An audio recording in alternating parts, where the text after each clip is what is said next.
Je suis Nathalie Moreau-Valade et je suis chef d'entreprise de travaux forestiers. J'étais une enfant très proche de la nature, je souhaitais être fermière. Mon passe-temps favori était de traîner dans les jardins ouvriers de mes grands-parents. C'était la pêche à l'écrevisse, les cabanes dans les arbres. Je suis arrivée dans la forêt suite à un projet commun de travail et de vie personnelle. Et ensuite, j'ai continué avec un nouvel associé. Ce sont les travaux forestiers, les ETF. Vous ne pourriez pas aujourd'hui avoir vos bois pour les maisons, pour vous chauffer, pour vous meubler. En fait, nous sommes un maillon indispensable de notre filière. Sans nous, effectivement, rien ne pourrait se faire en matière de bois. Être forestier, avant tout, c'est être passionné. Les gens qui font ce métier sont des gens proches de la nature et ce sont des gens investis. Regardez, c'est un bureau formidable. Je pense que beaucoup de gens nous envient. Très vite, j'ai compris les enjeux de ce métier et surtout le formidable potentiel que les générations nous ont cédé en fait, de biodiversité. L'importance aussi de replanter pour nos générations futures. Et ça, c'était quelque chose d'indispensable. Je suis vice-présidente pôle forêt de notre Fédération des entrepreneurs des territoires. Je représente les entreprises de travaux forestiers en Occitanie. Mon rôle et celui de mon équipe, c'est en fait de défendre la profession, de l'accompagner et de lui apporter tous les outils nécessaires pour pouvoir continuer et puis aussi pour pouvoir se rassembler.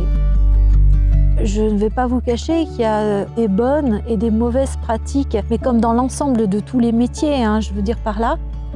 FIBO Occitanie, c'est notre interpro, c'est là où la filière se rassemble. Avec les enjeux climatiques que nous connaissons, il était indispensable pour nous de se structurer et d'apporter des vrais accompagnements pour l'ensemble de la filière. Et c'est à travers cette interpro où nous menons des actions pour pouvoir promouvoir notre filière, l'accompagner, la défendre aussi, mais plus globalement.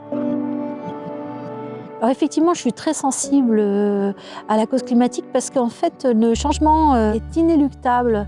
Et c'est d'ailleurs pour cette raison que je me suis engagée, et au travers moi aussi les ETF, dans une démarche de gestion durable de nos forêts afin de les pérenniser et de les faire évoluer encore et encore.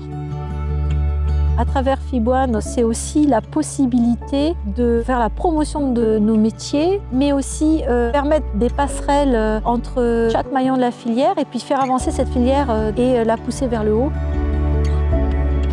Je ne porte pas d'ambition personnelle, mais d'abord une ambition de filière. Ce qui m'anime en fait, c'est d'aller au fond des actions, continuer à mener les actions pleinement, mais avec une vraie conviction de me dire que le jour où je n'aurai plus grand-chose à apporter, ça sera temps de laisser ma place à d'autres. En fait, c'est peut-être le propre des gens passionnés, quelque part.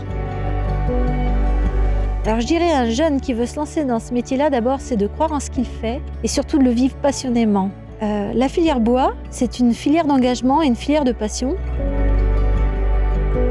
Seul, on va plus vite, mais ensemble, on va vraiment plus loin.